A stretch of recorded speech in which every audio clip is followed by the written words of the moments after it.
রাসূল সাল্লাল্লাহু আলাইহি ওয়াসাল্লাম বলেছেন, ইন্না লিকুল্লি শাইআন কলবান ওয়া কলবুল কুরআনি ইয়াসিন। সব জিনিসের হৃদয় আছে, আর কোরআনের হৃদয়ের নাম হচ্ছে সূরা ইয়াসিন।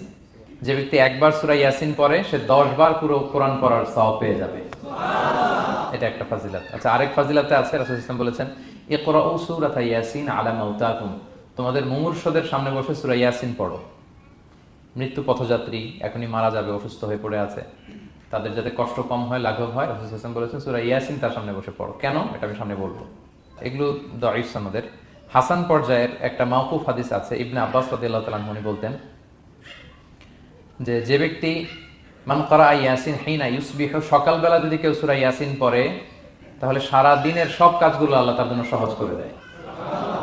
আবার রাতে যদি কেউ সূরা ইয়াসিন পড়ে, সারা রাতের সব কাজ তার জন্য আল্লাহ তাআলা সহজ করে দেয়।